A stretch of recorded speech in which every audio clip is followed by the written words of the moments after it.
Hi everyone, happy Wednesday.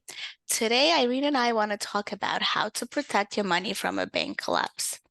As we've all experienced recently, everybody thought that having money in the bigger bank meant better security. However, we have been proven wrong. Just recently, we've seen with the Silicon Valley about 90% of business banking accounts were actually uninsured. And some of the people sort of faced this 250 insurance where they thought that they were going to lose the funds.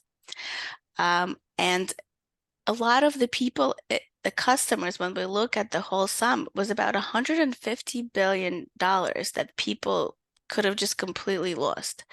So with that, a lot of us and a lot of our clients just started looking at a package and looking at the banking and seeing what have we been doing incorrectly, right? A lot of the investors, when they're trying to put money there, they want to see the ease of management, they want to see liquidity, they want to have their funds local and available. So basically, when we put money in the bank, when you have different accounts, they're usually consolidated by either Social Security or the EIN. And each consumer account is insured by 250,000 each.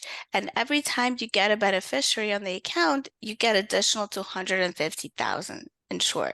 And each IRA gets additional 250,000 in insurance as the CD is part of the 250 with the bank. So we have to keep that in mind.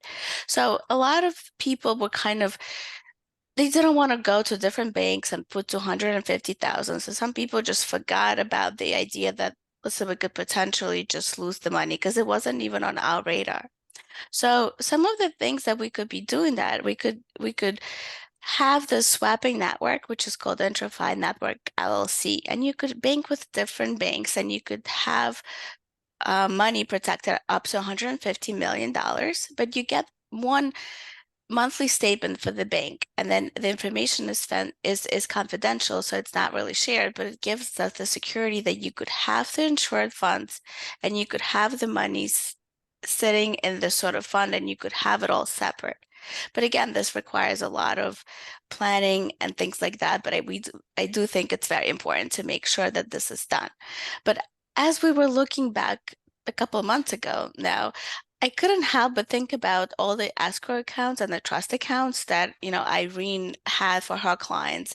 And I kind of wanted to see, how did you handle that at that time? What did you guys do to kind of resolve that situation and to make sure that your clients, knew that everything was going to be okay? Because I know at that time everybody was calling, everybody was emailing, trying to call the bank. So sort of a very hectic situation. Absolutely. And the clients were worried, and we were worried as well because we did have some funds in one of the banks that was later acquired. And you never know. You start thinking back to 2008, 2009. One of the things that we made sure to do is we always kept two banks. We continued with we split up the accounts over sub accounts, and although it's time consuming and it's difficult and it requires that extra bookkeeping, we found that that gave that extra level of protection, and it also gave that security to our clients. And so when that always answered that question of why go through all this and why have this headache if you could just keep everything all in one place and you don't have to worry about what the record keeping and all the additional documents. Well, this was that one time when it really paid off to do so, and it gave my clients a lot of peace of mind as well. But for them, I have actually over the last few months been telling my clients to do the same. We have a lot of clients that will keep a sum of money in a bank account following, let's say, a sale of their business, and it will be well above the FDIC insured amount. And so, we'll tell them that it's our recommendation that you get additional advice on what to do with the funds in the event that something like this happens, because it all happened very quickly.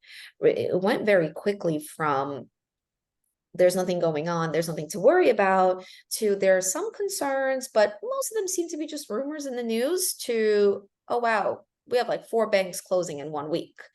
And then there were all the speculation and rumors of whether FDIC was actually going to even have enough money to cover just those 4 banks alone. So that all happened really within like a week and a half. And a lot of the time, if someone's even out of the country, just unable to move that sum of money, that's really problematic. Also, I'm pretty sure some of the banks, I think at least two of them, just stopped wiring out money altogether. So you weren't even able to quickly within that, let's say 10 days or 2 week period to do anything to even wire your own money out anyway. So it's something that I've always advised my client if I see that they're going to be selling their business or receiving a certain payment for a partition of their business or something. I've always said that try to make sure that you piece this out and try to make sure that you're consulting with your accountant, that you're receiving the right guidance on how to properly allocate the money so that you're not ever in this position, which now seems a lot more valid than maybe when I said this 2 years ago.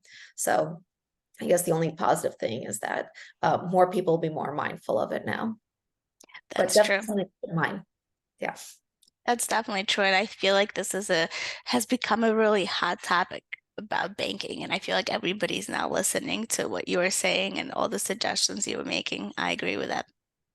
It's the same even with when I continue to say, just try to get everything down on paper and get everything down on records, because it always seems like it's a lot of work until an event happens when you need those documents. And then in your head, you have, oh, it would have just taken 10 minutes to get those documents Hmm. prepared. Why didn't I do that? But at the time, to do such a big overhaul seems like it's a lot of work. And so sometimes it does take something like this to remind everybody, oh, well, this quite literally just happened in 2023. We're no longer talking 2008, 2009 time. This very cyclical. It continues to happen, and very much the same with the employment docs we always talk about, and getting all of those down and all those audits. We see those come up a little bit every 5 years or so, and then we see that there's a bit of a, I don't want to say decrease, but it gets a little bit quieter on them. And then we see a rise again. And don't forget, when they do look at those, that goes 6 years back. And so it's really, really very important to get started on both as soon as possible, as well as just keep the banking considerations in mind. Yes, definitely agree. Thank you. Thank you, everyone.